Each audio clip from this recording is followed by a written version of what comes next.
1, 2, 3, come on!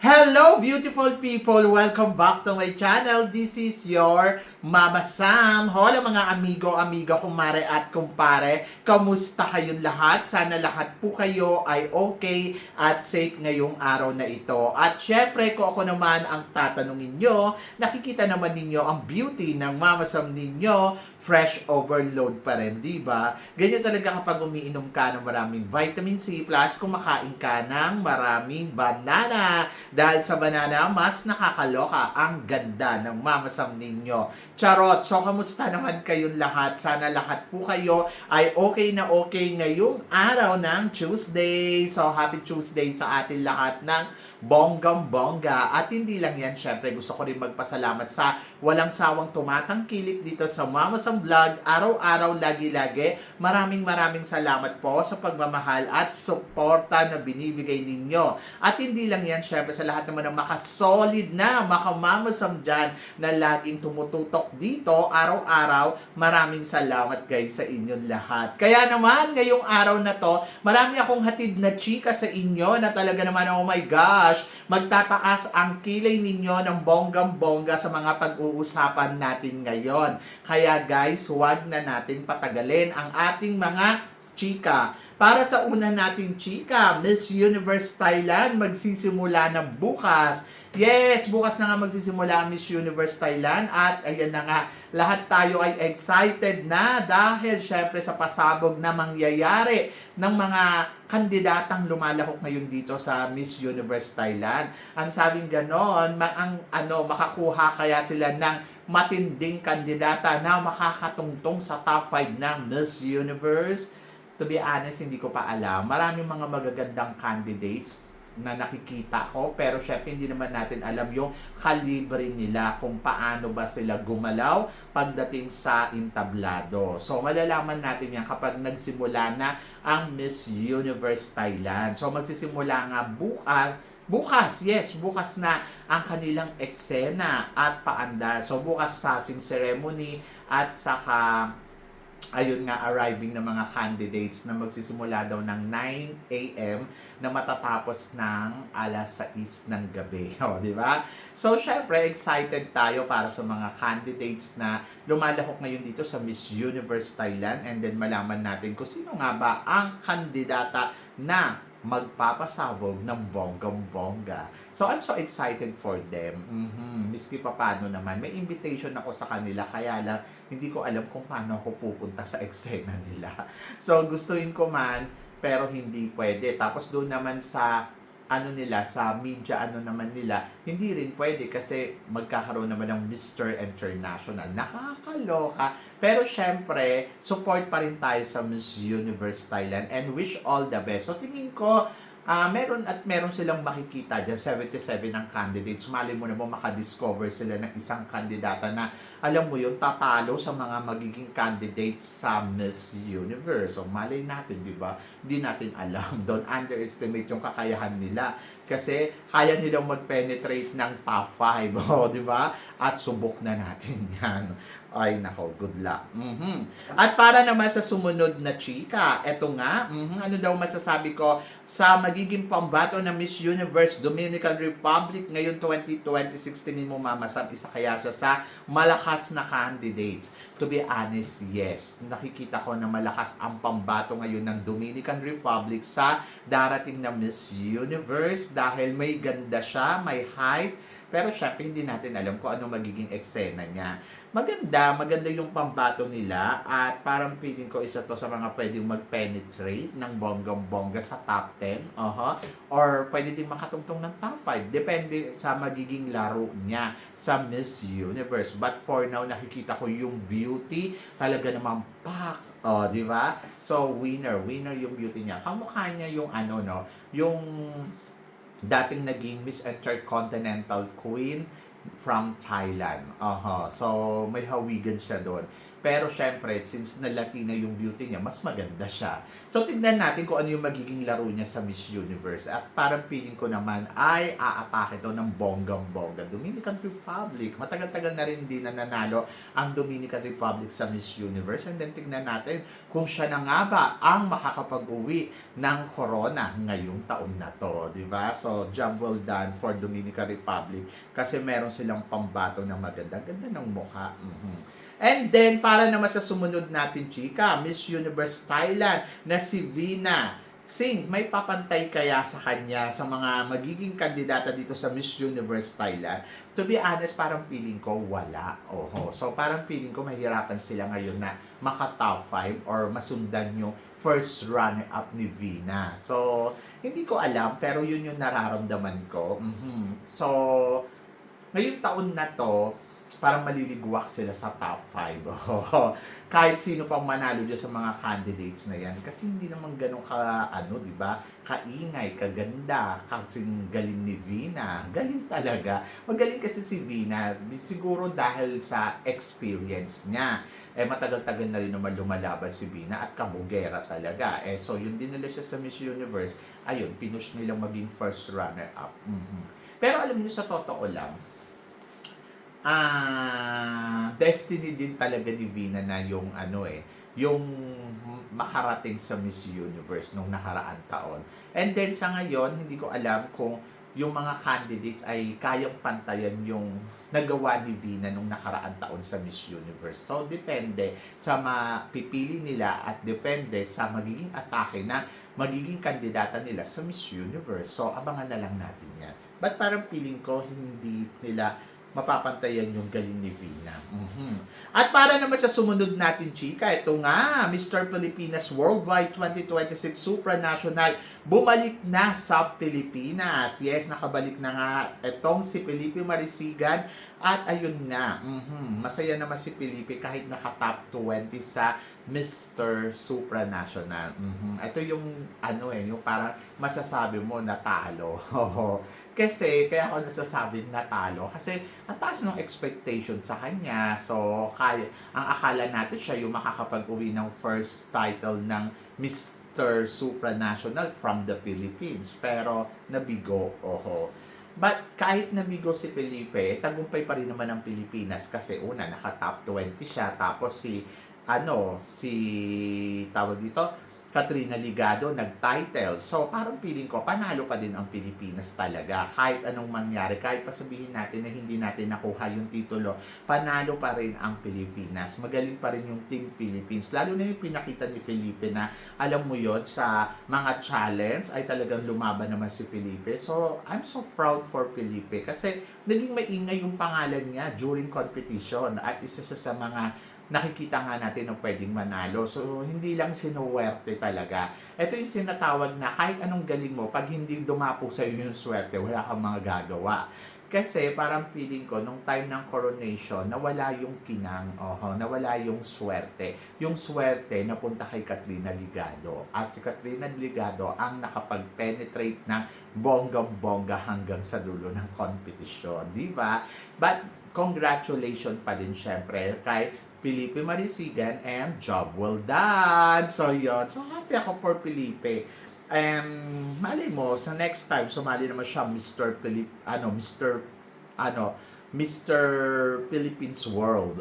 Di ba? So pwede din naman. Why not? Coconut. Bakit naman si Kurt Bondat after na matalo sa Mr. World? Nag-try naman na Mr. International. So try naman niyang pumunta sa Mr. World. Di ba? Malay mo. So, yun. So, good luck and wish all the best sa anuman ang maging plano ni Felipe Marisigan. So, I'm so happy for him. At ayun na, maging masaya na lang tayo sa magiging eksena niya. At para naman sa sumunod natin, chika, Herlin Budol. May photoshoot na naka-swimsuit. Mama, sa tingin mo, Herlin Budol, nagpaplano nga bang sumali ng beauty pageant? At saan pageant tingin mo sasali si Herlin Budol? Hindi ko alam. Ang alam ko tapos na. Siyempre tapos naman na yung tawag dito? Miss Universe Philippines. Tapos na rin naman ang Reyna Pilipinas. Ayan, matatapos na. Ano ba, humabol siya doon. Tapos, Saan pa ba? Miss World Philippines. Ay, baka doon siya sasali. Wala akong alam na pwede niyang salihan na pageant. Maliban na lang siguro yung mga pageant ng katulad ng Pearl of Orient. Pero parang feeling ko tapos na rin yun, di ba? And then, ano pa ba, Mutya ng Pilipinas? So, anong gagawin niya sa Mutya ng Pilipinas? So, di ba? Anyway, kung ano man ang plano ni Herlin Budol, syempre, suportahan na lang natin. Syempre, gusto din natin bumalik talaga si Herlin Budol sa mundo ng pageantry. Pero hindi ko alam kung saan siya sasali at anong pageant ang sasalihan niya. Syempre, excited tayo kung ano man yung pinaplano niya. Pero, let's see in the future kung anong pasabog niya. Baka pupunta siya sa sa Miss World Philippines. Herlin Budol, planong sumali ng Miss World. Di ba? Hindi, kasi marami namang mga, doon, mga corona-corona. Baka doon niya gusto bumalik. Malay mo, nagpiprepare siya for Binibining Pilipinas next year. So, ang aga naman ng photoshoot, di ba? Hindi ko alam kung saan siya sasali, pero kung sakaling sasali man siya or i-appoint siya, bongga yan. At syempre excited tayo dahil napakaganda naman talaga ni Herlin Budol, lalo na pag naaayusan na talaga at natatamaan ng camera at ilaw. Winner ang beauty, di ba? So yun, so job well done. Let's see and good luck kung ano man yung pinaplano ni Herlin Budol. So, hindi ko alam kung saan siya sasali. Pero eto, magkakaroon ng eksena. Miss Cosmo 2026, save the date, August 18, 2026. Ay, rarampa nga ang mga beauty queen mula sa iba't ibang bansa ng pambato ng Miss Cosmo. So, ayun nga, yung parang every year nagkakaroon sila ng ganito, yung press con. So, pupunta ang ating pambato na si Bella Ismael at e-eksena na doon. Kaya naman pala ang iingay ng mga Miss Cosmo candidates, di ba? So nakikita ko, ayun nga, may mga pambato sa ganito, pambato sa ganyan, na nagpo-photoshoot. Ayun pala, meron pala silang ganap. At yung ganap na to ay rarampa ang mga candidates ng Miss Cosmo sa Vietnam. Aba, sasabayan pa nila ang Miss World, di ba? So ako, para sa akin, excited ako dyan dahil syempre, Bella Ismael for the Philippines. So, may nagtatanong sa akin, tingin ko daw ba, tama daw ba na magkita-kita yung mga candidates sa mga ganitong event. Tapos after ilang buwan ay ayun nga, so mag-start yung competition. Ang alam ko, competition nila sa December. So, ano pa lang ngayon? July, August, September, October, November. So, merong 3 months. After 3 months, magkikita-kita uli sila. Parang feeling ko, maganda kasi parang nakikita mo kung sino yung mga kalaban mo, tapos ipiniprepared mo ang sarili mo for the competition at alam mo kung ano yung magiging target mo sa kabilang banda. Pero kasi syempre ganun din yung ibang candidates. Titignan nila kung sino yung candidates sa ganitong country. Tapos titignan nila kung kaya ba nilang talunin to. Dapat talaga laging maganda ang pambato mo at laging pasabog. Ganon. Pero ako naman, tiwala naman ako kay Bella Ismael. Alam ko yung kumpiyansa na meron si Bella Ismael ay kaya mag-penetrate sa Miss Cosmo. Siguro ang kailangan lang natin gawin ay suportahan ng todo-todo si Bella Ismael. Huwag natin kalimutan na ibigay sa kanya ang suporta na kailangan niya sa competition ng Miss Cosmo. And then malay ninyo, siya pala ang mag-uwi ng kaunang-unahang Miss Cosmo title. Katulad ng kanyang auntie na naging title holder sa international pageant. Katulad ng Miss Universe, di ba? So malay mo, siya na ang susunod na Miss Cosmo kasi para din siyang universe. So, di ba? So, yon. So, laban Bella Ismael. Maganda yung pagbabalik ni Bella Ismael sa Miss Universe Philippines, no? Dahil nabigyan siya ng opportunity na makakapag-compete sa international stage. At least, hindi na sayang yung kanyang laban. At ayun nga, di ba? Marami din naman may gusto na si Bella Ismael ay maging Miss Cosmo talaga. And then, ayan na. Lalaban na. Di ba? So, yun. I'm so excited. Excited ako dito sa conference na to na magaganap sa Vietnam. Ayun nga, sa August 18. Tingnan natin kung anong magiging eksena ni Miss Philippines. Okay. So, para naman sa sumunod na chika, speaking of Miss Cosmo, pambato ng Myanmar sa Miss Cosmo, handang-handa na daw. Anong chika mo dito, Mama Sam? Well, ang chika ko dyan ay good luck sa kanila.